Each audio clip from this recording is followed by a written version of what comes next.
अस्सलाम वालेकुम दोस्तों। आज हम स्टार्ट करेंगे चैप्टर नंबर 16 अल्काइल हैलाइड्स के एमसीक्यूज। अगर आपने अभी तक हमारी चैप्टर नंबर 16 की वीडियो 1 नहीं देखी है तो नीचे डिस्क्रिप्शन में जाइए और डिस्क्रिप्शन में प्लेलिस्ट की लिंक मौजूद है जहां पे आपको चैप्टर 16 की वीडियो 1 भी मिल जाएगी और बहुत सारी ऐसी ही वीडियोस और मिल जाएंगी।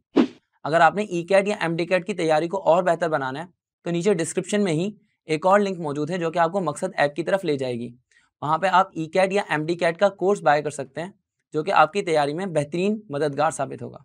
आइए स्टार्ट करते हैं। हमारा फर्स्ट एमसीक्यू है organic compounds containing general formula CnH2n+1 into x. CnH2n+1 और साथ में x लिखा हुआ है। ये किस चीज़ का जनरल फॉर्मूला है? देखिए फंक्शनल ग्रुप है हेलोजन तो हेलाइड आएगा और साथ साथ में CnH2n+1 के बारे में ये समझ लीजिए कि ये अल्कोहल का ये अल्काइल ग्रुप का जनरल फॉर्मूला है तो अल्काइल ग्रुप की जगह पे R आएगा। यहाँ पर पूरा फॉर्मूला हो जाएगा R और X, फैमिली का नाम होगा अल्काइल हैलाइड, तो ऑप्शन ए हमारा सही आंसर होगा। नेक्स्ट एमसीक्यू में हमसे पूछा जा रहा है other name of alkyl halides is. Alkyl halides का एक और नाम क्या होगा? तो अल्काइल हैलाइड्स का एक और नाम क्या होगा? देखें हेलोजन ग्रुप एक है, यहाँ पर दो या तीन नहीं है, तो ये हो जाएगा मोनो हेलो और साथ में अल्काइल को हम अल्केन्स की तरह से ट्रीट करेंगे तो इसका नाम हो जाएगा मोनो हेलो अल्केन्स। तो ऑप्शन ए हमारा राइट आंसर है। डाई हेलो अल्केन, क्योंकि यहाँ पे दो हेलोजन ग्रुप्स नहीं है तो ये गलत ऑप्शन हो जाएगा, और ट्राई हेलो अल्केन या टेट्रा हेलो अल्केन ये भी रॉन्ग ऑप्शन होंगे। आइए आगे बढ़ते हैं। नेक्स्ट एमसीक्यू में हमसे पूछा जा रहा है compounds derived from alkanes by the replacement of more than one hydrogen atom by halogen atoms are known as। यानी कि वो कंपाउंड्स जो कि अल्केन से ही ड्राइव किए जाते हैं लेकिन उसमें एक से ज्यादा हाइड्रोजन एटम को रिप्लेस किया जाता है हेलोजन एटम्स के थ्रू, तो उन कंपाउंड्स को क्या कहा जाता है? उन कंपाउंड्स को डाई हेलो अल्केन भी कहा जा सकता है और ट्राई हेलो अल्केन भी, क्योंकि दो हाइड्रोजन से ज्यादा रिप्लेस हो रहे हैं। एक हाइड्रोजन से ज्यादा रिप्लेस होगा यानी दो हाइड्रोजन रिप्लेस होंगे तो दो हेलोजन ग्रुप आएंगे तो कहलाएगा डाई हेलो अल्केन, और तीन हाइड्रोजन एटम रिप्लेस होंगे तो तीन हेलोजन एटम आकर अटैच होंगे तो ये कहलाएगा ट्राई हेलो अल्केन। लेकिन दोनों ऑप्शंस ठीक हैं, ये दोनों ऑप्शंस ठीक हैं, लेकिन एक और ऑप्शन मौजूद है जो कि इन दोनों ऑप्शंस को कवर कर रहा है और वो ऑप्शन है हेलो अल्केन्स का। तो हेलो अल्केन्स यहाँ पर सही आंसर होगा, लेकिन अगर यहाँ पे बोथ बी एंड सी लिखा होता तो वो और ज्यादा बेहतर आंसर होता। आइए आगे बढ़ते हैं। नेक्स्ट एमसीक्यू में लिखा हुआ है which of the following is an alkyl halide. इसमें कौन सा अल्काइल हैलाइड है? अल्काइल हैलाइड की पहचान क्या है कि अल्काइल हैलाइड में हेलोजन ग्रुप एक ही होता है, मोनो हेलो अल्केन कहलाते हैं अल्काइल हैलाइड। हेलोजन ग्रुप एक से ज्यादा होगा तो अल्काइल हैलाइड नहीं कहलाएंगे। यहाँ पर देखें एक क्लोरीन मौजूद है, यहाँ पर दो ब्रोमीन मौजूद हैं, दो ब्रोमीन की वजह से ये तो अल्काइल हैलाइड नहीं हो सकता। यहाँ पर तीन आयोडीन मौजूद हैं इसीलिए ये भी अल्काइल हैलाइड नहीं हो सकता, और नन ऑफ दीज वाला आंसर भी गलत है। तो पहला ऑप्शन ही सही है कि यहाँ पर एक क्लोरीन एटम मौजूद है CH3Cl। आइए आगे बढ़ते हैं। नेक्स्ट एमसीक्यू में लिखा हुआ है an alkyl halide in which halogen bearing carbon atom is directly linked to one more carbon atom is called। कि वो अल्काइल हैलाइड, दोबारा बना लेते हैं, वो अल्काइल हैलाइड जिसमें हेलोजन बेयरिंग कार्बन एटम, यानी वो कार्बन एटम जिसपे हेलोजन अटैच्ड है, कार्बन एटम जिसपे हेलोजन अटैच्ड हो उसको कहा जाता है अल्फा कार्बन। और कहा जा रहा है कि ये halogen bearing carbon atom directly attached है एक और कार्बन एटम के साथ, यानी कि एक और कैटिनेटेड कार्बन एटम के साथ जिसको अल्काइल ग्रुप भी कहा जा सकता है। तो ये अल्काइल हैलाइड कौन सा कहलाएगा? देखिए यहाँ पे अल्फा कार्बन के साथ एक ही अल्काइल ग्रुप अटैच्ड है तो ये कहलाएगा प्राइमरी अल्काइल हैलाइड, यानी कि ऑप्शन ए यहाँ पर सही आंसर होगा। लेकिन अगर दो अल्काइल ग्रुप्स होते हैं तो कहलाता सेकेंडरी, और अगर तीन अल्काइल ग्रुप्स होते हैं तो कहलाता टर्शरी। तो आप एमसीक्यू नंबर 6 को देख सकते हैं और एमसीक्यू नंबर 7 को भी। एमसीक्यू नंबर 6 में लिखा हुआ है alkyl halide in which halogen bearing carbon atom is attached to two more carbon atoms is called. दो कार्बन एटम्स अटैच हैं तो सेकेंडरी अल्काइल हैलाइड इसका सही आंसर होगा। और 7 में कहा जा रहा है an alkyl halide in which halogen is attached to tertiary carbon atom, कि हेलोजन अटैच्ड है टर्शरी कार्बन एटम के साथ में, तो ये अल्काइल हैलाइड कहलाएगा टर्शरी या 3 डिग्री अल्काइल हैलाइड। 3 डिग्री यहाँ पे सही आंसर होगा। आइए आगे बढ़ते हैं नेक्स्ट एमसीक्यू पे। नेक्स्ट एमसीक्यू में लिखा हुआ है which of the following is a tertiary alkyl halide. आपको 4 अल्काइल हैलाइड्स गिवन है और आपसे पूछा जा रहा है कि इसमें कौन सा अल्काइल हैलाइड है। तो टर्शरी अल्काइल हैलाइड्स में पहचान ये कि 3 अल्काइल ग्रुप्स होंगे। टर्शरी अल्काइल हैलाइड्स में बस ये देख लीजिए कि 3 अल्काइल ग्रुप्स मौजूद होंगे। अब 3 अल्काइल ग्रुप्स कहाँ पर हैं? फर्स्ट ऑप्शन में तो नहीं है, सेकंड ऑप्शन में भी एक ही कार्बन है तो ये भी ठीक नहीं है, जबकि यहाँ पर अगर आप ऑप्शन डी में फोकस करेंगे तो ऑप्शन डी में जो अल्काइल ग्रुप्स हैं उनकी तादाद है 2, जो कि कार्बन एटम के साथ अटैच्ड है, तो ये तो हो जाएगा सेकेंडरी। फिलहाल सही आंसर नहीं है ये। और अगर बात करें एमसीक्यू ऑप्शन नंबर सी की, तो ऑप्शन नंबर सी में आप देखेंगे कि अल्काइल ग्रुप्स जो अटैच्ड है वो है 3, तो हमारा ऑप्शन सी यहाँ पर सही आंसर होगा। CH3 3 मरतबा लिखा हुआ है यहाँ पे। आइए आगे बढ़ते हैं नेक्स्ट एमसीक्यू पे। नेक्स्ट एमसीक्यू में हमसे पूछा जा रहा है CHCl3 यानी कि कार्बन के साथ एक हाइड्रोजन अटैच्ड है और 3 क्लोरीन अटैच्ड है, ये किस चीज का फॉर्मूला है? क्लोरोफॉर्म का फॉर्मूला है। ये पूछ रहे हैं कौन सा अल्काइल हैलाइड है, प्राइमरी है, सेकेंडरी है या टर्शरी है। यहाँ पे अगर आप फोकस करेंगे तो 3 हेलोजन ग्रुप्स अटैच्ड हैं, 3 क्लोरीन अटैच्ड हैं। जब एक से ज्यादा हेलोजन ग्रुप अटैच्ड होंगे तो वो अल्काइल हैलाइड ही नहीं कहलाएगा, ना प्राइमरी, ना सेकेंडरी, ना टर्शरी। तो आंसर हो जाएगा यहाँ पर नन ऑफ दीज। आगे बढ़ते हैं नेक्स्ट एमसीक्यू में हमसे पूछा जा रहा है when methane is treated with chlorine in the presence of sunlight. जब मीथेन को क्लोरीन गैस के साथ में रिएक्ट करवाया जाता है तो वो आगे जाके क्या चीज बनाता है? जब मीथेन गैस को CH4 को क्लोरीन के साथ में रिएक्ट करवाएंगे तो आगे जाके पहले बनाएगा मिथाइल क्लोराइड CH3Cl, और साथ में हाइड्रोजन दूसरे क्लोरीन के साथ में रिएक्ट करके HCl बनाएगा। लेकिन उसके बाद ये CH3Cl रुकता नहीं है, ये दोबारा क्लोरीन के साथ में रिएक्ट करता है और बनाता है मिथाइलिन क्लोराइड CH2Cl2 और HCl, और इसी तरह से फिर आगे जाके फॉर्म होगा CHCl3 और फिर आगे जाके फॉर्म होगा कार्बन टेट्राक्लोराइड। जब तक सारे हाइड्रोजन सारे क्लोरीन से रिप्लेस नहीं हो जाएंगे ये रिएक्शन चलता रहेगा। तो हमारे पास ऑप्शन ए CH3Cl ये भी ठीक आंसर है, CH2Cl2 ये भी ठीक आंसर है, और अगर बात करें CHCl3 की तो ये भी ठीक आंसर है। तो सही आंसर होगा a mixture of various halogen derivatives of methane, के एक मिक्सचर बन जाएगा जो कि मीथेन के हेलोजनेटेड डेरिवेटिव्स होंगे, यानी मीथेन में अलग अलग किस्म के हेलोजन्स अटैच्ड होंगे, यानी कि एक क्लोरीन अटैच्ड है, 2 या 3 या 4 इस तरीके से। अब आगे बात करते हैं ethene adds a molecule of HI to form. Ethene की बात करें, इथीन के अंदर HI ग्रुप ऐड हो रहा है, तो इथीन का फॉर्मूला है CH2 double bond with CH2।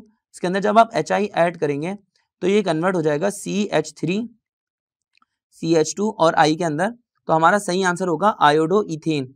Iodo ethane इसलिए क्योंकि यहाँ पे सारे बॉन्ड सिंगल बॉन्ड्स हैं। इथीन इसलिए नहीं होगा क्योंकि कोई डबल बॉन्ड नहीं है, तो ये ऑप्शन गलत है। इसी तरह से डाई आयोडो इथेन में 2 आयोडीन होना जरूरी है और यहाँ पे 2 आयोडीन नहीं है, तो ये भी रॉन्ग ऑप्शन है, नन ऑफ दिस भी रॉन्ग ऑप्शन हो जाएगा।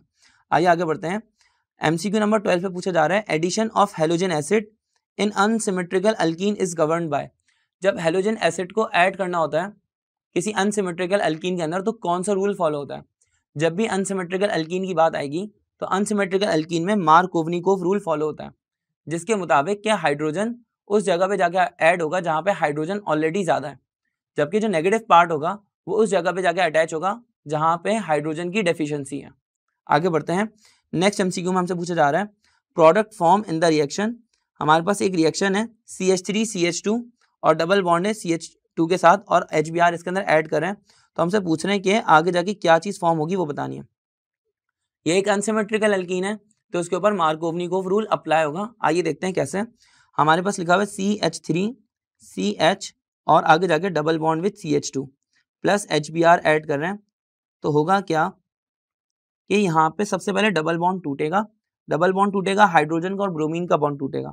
हाइड्रोजन उस जगह पे जाएंगे जहाँ पे हाइड्रोजन ऑलरेडी ज़्यादा है, जबकि ब्रोमीन उस कार्बन पे जाएगा जहाँ पे हाइड्रोजन की डेफिशिएंसी है। ये एक शॉर्ट ट्रिक के जरिए आप समझ सकते हैं। तो ये क्या हो जाएगा CH3 फिर साथ में हो जाएगा CH के साथ में Br लगेगा और CH के साथ में दोबारा CH2 के साथ एक और हाइड्रोजन आके अटैच हो जाएगा जो कि फिर बन जाएगा CH3। तो यहाँ पे इस कंपाउंड का नाम हो जाएगा 2 ब्रोमोप्रोपेन। फिलहाल हमारा सही आंसर हो जाएगा option B CH3 CH Br और साथ में CH3। आइए आगे बढ़ते हैं नेक्स्ट एमसीक्यू पे। पूछा जा रहा है alcohol reacts with HX in the presence of ZnCl2 as catalyst to give. जब अल्कोहल्स को HX के साथ में रिएक्ट करवाया जाता है तो क्या चीज़ फॉर्म होती है? अगर हम अल्कोहल्स को HX के साथ में रिएक्ट करवाएंगे, अल्कोहल्स का फॉर्मूला है ROH और हमने इसको HX के साथ में रिएक्ट करवाया तो आगे जाके अल्काइल हैलाइड फॉर्म होगा और साथ में वाटर फॉर्म होगा, यानी कि ऑप्शन सी हमारा सही आंसर है अल्काइल हैलाइड्स। आइए आगे बढ़ते हैं नेक्स्ट एमसीक्यू में हमसे पूछा जा रहा है in alkyl halides Rx the most reactive group is. Alkyl halide में सबसे ज्यादा रिएक्टिव ग्रुप कौन सा होता है? तो अल्काइल हैलाइड में सबसे रिएक्टिव ग्रुप जो होता है वो होता है हैलाइड ग्रुप यानी कि X, क्योंकि हेलोजन की रिएक्टिविटी या इसकी इलेक्ट्रोनेगेटिविटी अल्काइल ग्रुप से ज्यादा होती है। आगे बढ़ते हैं 16 पे बात करते हैं। लिखा हुआ है RCH2 into x. Alkyl halide है RCH2 इंटू एक्स। इसके अंदर पूछ रहे हैं कि carbon atom partially negative charge है या halogen atom partially negative charge है या अल्काइल ग्रुप पे पार्शियली नेगेटिव चार्ज है या कोई पोलैरिटी ही नहीं है अल्काइल हैलाइड के मॉलिक्यूल्स के अंदर। तो हमें पता है कि हेलोजन ग्रुप के ऊपर पार्शियल नेगेटिव चार्ज होगा, तो ऑप्शन बी है halogen atom is partially negative charge, ये हमारा सही आंसर होगा। आइए आगे बढ़ते हैं। नेक्स्ट एमसीक्यू में हमसे पूछा जा रहा है a nucleophile is represented as. एक न्यूक्लियोफाइल को कैसे रिप्रेजेंट किया जाता है? तो न्यूक्लियोफाइल को रिप्रेजेंट करने का तरीका होता है कि NU के ऊपर नेगेटिव साइन होगा, यानी OH minus, Cl minus, Br minus, I minus वगैरह। तो यहाँ पे एक जगह पे लिखा हुआ है NU प्लस और एक जगह पे NU माइनस लिखा हुआ है, तो हमारा सही आंसर हो जाएगा ऑप्शन सी। आगे बढ़ते हैं। नेक्स्ट एमसीक्यू में हमसे पूछा जा रहा है दोज रिएजेंट्स और groups which are deficient in electrons. वो रिएजेंट्स या वो ग्रुप्स जो कि इलेक्ट्रॉन्स में डेफिशिएंट होते हैं, इलेक्ट्रॉन्स की कमी होती है, उन ग्रुप्स को क्या कहा जाता है? तो उन ग्रुप्स को कहा जाता है इलेक्ट्रोफाइल। इलेक्ट्रोफाइल हमारा यहाँ पर सही आंसर होगा। जबकि 19 पे पूछा जा रहा है दोज रिएजेंट्स और groups which have excessive electrons. जिनके पास इलेक्ट्रॉन्स की ज्यादती होती है वो ग्रुप्स क्या कहलाते हैं? तो वो ग्रुप्स कहलाते हैं न्यूक्लियोफाइल्स। ऑप्शन ए यहाँ पे सही आंसर होगा। अब बात करते हैं एमसीक्यू नंबर 20 की। एमसीक्यू नंबर 20 में कहा जा रहा है a positively charge ions in which a carbon atom is bonded with 3 other atoms और group of atoms is called. कि अगर कार्बन एटम के ऊपर पार्शियल पॉजिटिव चार्ज है, जैसे मैं यहाँ पे बना के दिखा देता हूँ, कार्बन के ऊपर पार्शियल पॉजिटिव चार्ज है और ये अटैच्ड है 3 और एटम्स के साथ या 3 और ग्रुप ऑफ एटम्स के साथ।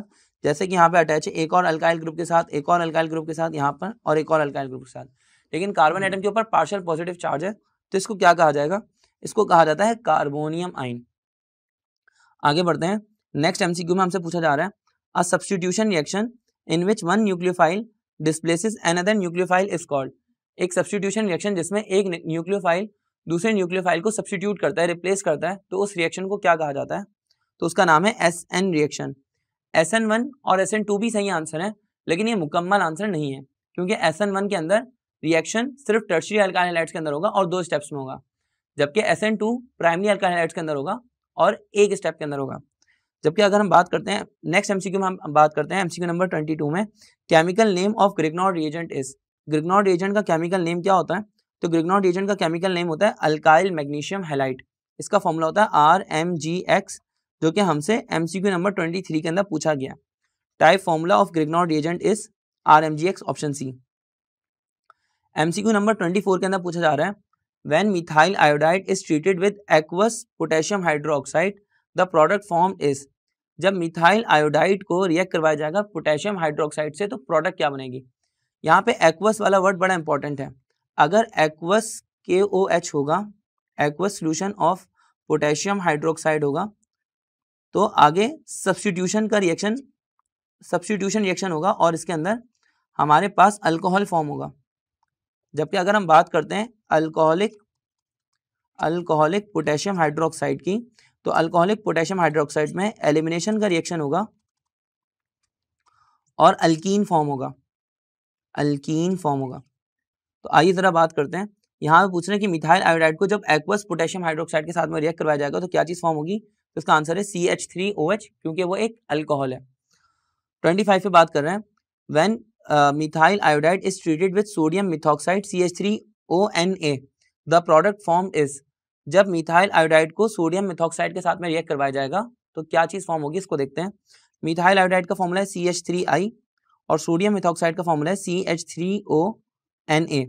यहाँ पर सोडियम आयोडीन के साथ में बॉन्ड बना लेगा और हमारे पास फॉर्म हो जाएगा सोडियम आयोडाइड NaI। जबकि CH3 ग्रुप ऑक्सीजन के साथ में रिएक्ट कर लेगा तो बना लेगा CH3OCH3 और ये फॉर्मूला है ईथर का, तो हमारा सही आंसर हो जाएगा N ईथर।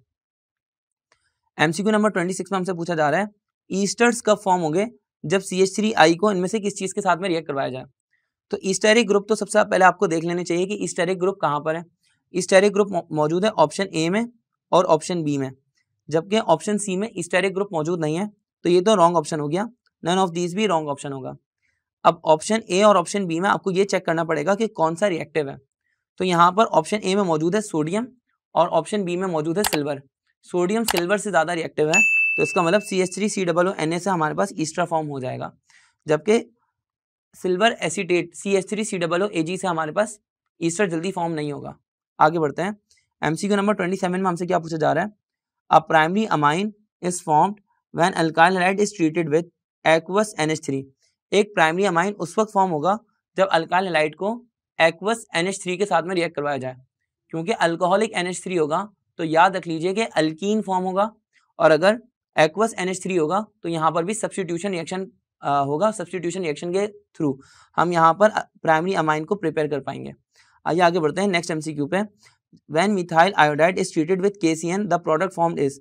जब मिथाइल आयोडाइड का फॉर्मूला है CH3I, जब हम इसको KCN के साथ में रिएक्ट करेंगे तो हमारे पास प्रोडक्ट क्या बनेगी? पोटेशियम आयोडीन के साथ में रिएक्ट करके बना लेगा पोटेशियम आयोडाइड, और CH3CN के साथ में रिएक्ट करके बना लेगा CH3CN potassium cyanide. CH3CN methyl cyanide, ये हमारा सही आंसर है। CH3 का मतलब मिथाइल और CN मतलब साइनाइड। SN2 रिएक्शन कितने स्टेप्स में होता है? तो SN2 रिएक्शन एक स्टेप में होता है, और SN1 रिएक्शन कितने स्टेप्स में होता है? तो ये होता है 2 स्टेप्स में।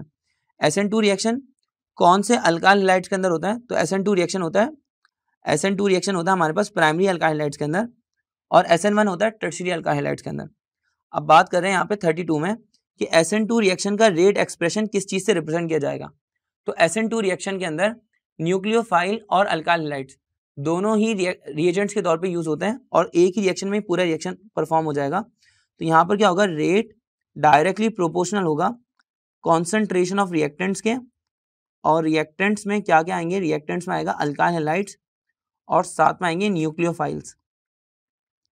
तो यहाँ पर ऑप्शन बी हमारा सही आंसर होगा, क्योंकि प्रोपोर्शनलिटी का साइन हटेगा तो लग जाएगा इक्वल्स टू और साथ में लग जाएगा कांस्टेंट। तो यहाँ पर हो जाएगा कांस्टेंट, फिर अल्काइल हैलाइड और न्यूक्लियोफाइल वो मौजूद है ऑप्शन बी के अंदर। तो ये हमारा सही आंसर है। आइए आगे बढ़ते हैं। MCQ नंबर 33 में हमसे पूछा जा रहा है SN1 reactions are. SN1 reactions कौन से अल्काइल हैलाइड्स के अंदर होंगे? टर्शियरी अल्काइल हैलाइड्स के अंदर। 34 में पूछा जा रहा है ग्रिग्नॉड रिएजेंट को कैसे प्रिपेयर किया जा सकता है जब हम मेटालिक मैग्नीशियम को किस चीज के साथ में रिएक्ट करवाएं। अगर आपने ये वाली वीडियो जो हमने थ्योरी की वीडियो अपलोड करी थी आपने ये नहीं देखी है तो नीचे प्लेलिस्ट पे जाइए, डिस्क्रिप्शन के अंदर प्लेलिस्ट की लिंक मौजूद है, वहाँ पे आपको चैप्टर नंबर 16 की थ्योरी की वीडियो मिल जाएगी जहाँ पे ये सारी बातें डिस्कस की गई हैं। तो आप पहले सारी वीडियोस देख लीजिए, फिर आपको ये MCQ समझ में आ जाएंगे। अगर आपने ECAT या MDCAT की तैयारी को और बेहतर बनाना है तो डिस्क्रिप्शन में ही मकसद ऐप का लिंक मौजूद है जो कि आपको मकसद ऐप की तरफ ले जाएगा, और वहाँ पे आप पहुँचकर ECAT या MDCAT का कोर्स बाय कर सकते हैं। अपनी तैयारी को बेहतर से बेहतर बनाइए। आगे बढ़ते हैं। नेक्स्ट MCQ में हमारे पास लिखा हुआ है कि ग्रिग्नॉड रिएजेंट को कैसे प्रिपेयर किया जा सकता है। तो मेटालिक मैग्नीशियम को हम रिएक्ट करवाते हैं अल्काइल हैलाइड के साथ RX के साथ, तो ये आगे जाके फॉर्म कर लेगा RMgX। तो हमारा सही आंसर होगा यहाँ पे इथाइल आयोडाइड, क्योंकि यही एक अल्काइल हैलाइड मौजूद है गिवन ऑप्शंस में। अल्काइल से मुराद यहाँ पे इथाइल ग्रुप जो है वो एक अल्काइल फैमिली से बिलोंग करता है, और आयोडीन जो है वो हैलाइड ग्रुप से बिलोंग करता है। तो अल्काइल हैलाइड एक ही ऑप्शन में मौजूद है और वो रिएक्ट करेगा मैग्नीशियम के साथ, तो आगे जाके ग्रिग्नॉड रिएजेंट फॉर्म होगा। आइए बात करते हैं MCQ नंबर 35 पे। तो MCQ नंबर 35 में कहा जा रहा है कि एक हाइड्रोजन एलिमिनेट हो रहा है और एक हेलोजन एटम एलिमिनेट हो रहा है 2 एडजेसेंट कार्बन एटम से, और अल्काइल हैलाइड के अंदर ये वाला प्रोसेस हो रहा है। तो इस प्रोसेस का नाम क्या है? इस प्रोसेस का नाम है डीहाइड्रोहेलोजनेशन, या जिसको हम एलिमिनेशन रिएक्शन भी कहते हैं। तो हमारा सही आंसर हो जाएगा ऑप्शन बी, क्योंकि उन्होंने कहा है एलिमिनेशन ऑफ हाइड्रोजन हो रही है तो डीहाइड्रो, और हेलोजन एटम भी रिमूव हो रहा है तो डीहाइड्रोहेलोजनेशन। आगे बढ़ते हैं। 36 पे कहा जा रहा है nucleophile is also known as. Nucleophile को और क्या कहा जाता है? तो न्यूक्लियोफाइल लेवाइस बेस होते हैं, क्योंकि न्यूक्लियोफाइल के ऊपर एक्सेसिव इलेक्ट्रॉन्स मौजूद होते हैं। तो हमारा सही आंसर हो जाएगा ऑप्शन बी। 37 में कहा जा रहा है in elimination reaction of alkyl halides the main product form is. जब एलिमिनेशन रिएक्शन होता है अल्काइल हैलाइड्स का तो मेन प्रोडक्ट क्या बनती है? और मेन प्रोडक्ट यहाँ पे बनती है अल्कीन्स। ये सारी बातें उस वीडियो के अंदर डिस्कस की जा चुकी हैं जो हमने चैप्टर नंबर 16 की थ्योरी 1 अपलोड करी थी। आगे बढ़ते हैं नेक्स्ट MCQ पे। नेक्स्ट MCQ के अंदर कहा जा रहा है कि OH माइनस रिएक्ट करे CH2Br से, और आगे जाके कन्वर्ट हो रहा है C2H5OH के अंदर, साथ में Br ग्रुप अलग हो रहा है। तो ये कौन सा रिएक्शन है? यह है electrophilic substitution, nucleophilic substitution reaction, क्योंकि OH के ऊपर नेगेटिव चार्ज है और Br के ऊपर भी नेगेटिव चार्ज, एक न्यूक्लियोफाइल दूसरे न्यूक्लियोफाइल को सब्स्टिट्यूट कर रहा है। तो सही आंसर हो जाएगा option B, nucleophilic substitution reaction. अब बात करते हैं एमसीक्यू नंबर 39 पे। कहा जा रहा है कि elimination reaction of primary halides is, primary halides की एलिमिनेशन, प्राइमरी हैलाइड्स का जो एलिमिनेशन रिएक्शन है वो कितने स्टेप्स में होता है। प्राइमरी अल्काइल हैलाइड्स के अंदर E2 रिएक्शन होता है और E2 रिएक्शन एक ही स्टेप में हो जाता है, तो हमारा सही आंसर हो जाएगा सिंगल स्टेप रिएक्शन। आइए आगे बढ़ते हैं। नेक्स्ट एमसीक्यू में हमसे पूछ रहे हैं alkyl halides are, alkyl halides इसमें कैसे कंपाउंड्स होते हैं, वेरी रिएक्टिव, लीस्ट रिएक्टिव या मॉडरेटली रिएक्टिव। तो अल्काइल हैलाइड्स काफी रिएक्टिव हाइड्रोकार्बन्स होते हैं। आगे बढ़ते हैं। नेक्स्ट एमसीक्यू में हमसे पूछा जा रहा है अल्काइल हैलाइड्स में कौन सा रिएक्शन सबसे ज्यादा कॉमन है। तो अल्काइल हैलाइड्स में कॉमन रिएक्शन जो है वो है nucleophilic substitution reaction. Elimination reaction भी होता है लेकिन वो बहुत कम होता है और सब्स्टिट्यूशन रिएक्शन ज्यादा कॉमन है। 42 में बात कर रहे हैं what happens when methyl bromide is treated with sodium methoxide. जब मिथाइल ब्रोमाइड को यानी CH3Br को रिएक्ट करवाया जाएगा सोडियम मिथॉक्साइड के साथ। सोडियम मिथॉक्साइड का फॉर्मूला क्या होगा, CH3O से मुराद मिथॉक्सी और सोडियम लग गया Na, सोडियम मिथॉक्साइड के साथ में जब इसको रिएक्ट करवाया जाएगा तो ब्रोमीन रिएक्ट कर लेगा सोडियम मेटल के साथ और हमारे पास बन जाएगा NaBr, जबकि CH3 ग्रुप अटैच हो जाएगा CH3 रेडिकल के साथ, तो ये बन जाएगा CH3OCH3 और ये कहलाएगा ईथर यानी कि मिथॉक्सी मीथेन। इसको मिथॉक्सी मीथेन को डाईमिथाइल ईथर भी कहा जा सकता है। तो ऑप्शन बी हमारा राइट आंसर है कि dimethyl ether is formed. Option C के अंदर कहा जा रहा है डाईमिथाइल कीटोन इज फॉर्म्ड, तो ये तो रॉन्ग ऑप्शन हो गया, ईथेन भी नहीं बन रहा, तो ऑप्शन ए भी गलत और ऑप्शन डी यानी नन ऑफ दिस वाला ऑप्शन भी गलत। आगे बढ़ते हैं। नेक्स्ट एमसीक्यू में कहा जा रहा है what is formed when ethyl iodide is reduced with SnHCl। जब इथाइल आयोडाइड को रिएक्ट करवाया जाएगा SnHCl के साथ तो क्या चीज फॉर्म होगी। देखिए इथाइल आयोडाइड की रिडक्शन हो रही है तो अल्केन्स फॉर्म होंगे यानी कि ईथेन फॉर्म होगा। इक्वेशन में आपको समझा देता हूँ। इथाइल आयोडाइड है, हम इसकी रिडक्शन करें, रिडक्शन करने का मतलब ये है कि इसको नेसेंट हाइड्रोजन के साथ में रिएक्ट करवाएंगे या हाइड्रोजन गैस के साथ।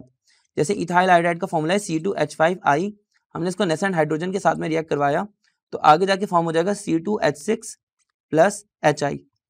तो ये जो C2H6 फॉर्म हो रहा है ये कहलाता है ईथेन, तो ईथेन यहाँ पर फॉर्म हो जाएगा यानी कि अल्केन्स फॉर्म होंगे। 44 पे कहा जा रहा है alkyl halide reacts with aqueous potassium hydroxide to form. हमने इसकी बात करी थी कि जब भी alkyl halide aqueous potassium hydroxide के साथ में रिएक्ट करेंगे तो वो फॉर्म करेंगे अल्कोहल। अगर अल्कोहलिक पोटेशियम हाइड्रोक्साइड होगा तो अल्कीन फॉर्म होंगे। 45 पे कहा जा रहा है which of the following alkyl halide is used as methylating agent. इसमें कौन सा अल्काइल हैलाइड ऐसा है जिसको मिथाइलेटिंग एजेंट के तौर पे यूज किया जाएगा। तो मिथाइलेटिंग एजेंट के तौर पे वो यूज होगा जो कि लीस्ट स्टेबल होगा, जो जल्दी से रिएक्ट कर जाएगा। तो एक बात समझ लीजिए कि टर्शरी मोर स्टेबल होते हैं, टर्शरी मोर स्टेबल होते हैं जबकि primary less stable, primary less stable.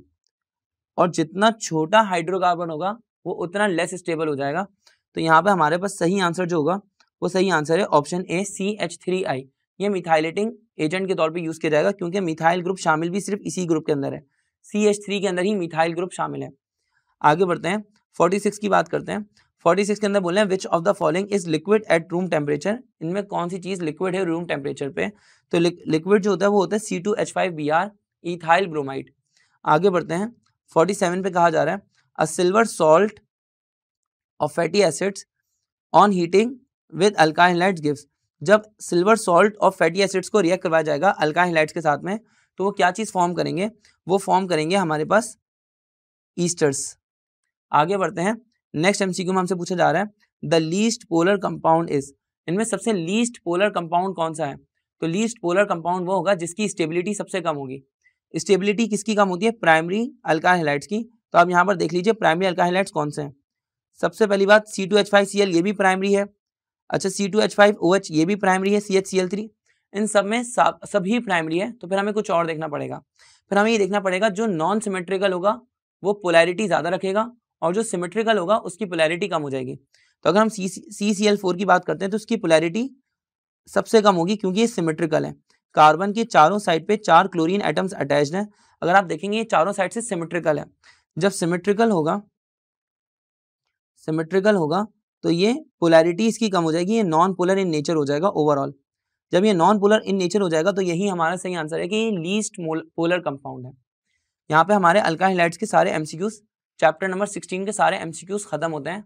अगर आपको मजीद तैयारी करनी है तो आप ईकैट या एमडीकैट का कोर्स बाय कर सकते हैं, डिस्क्रिप्शन में लिंक मौजूद है। अपनी तैयारी और बेहतर बनाइए। हम आपसे मिलते हैं नेक्स्ट वीडियो में। अपना ख्याल रखें। अल्लाह हाफिज़।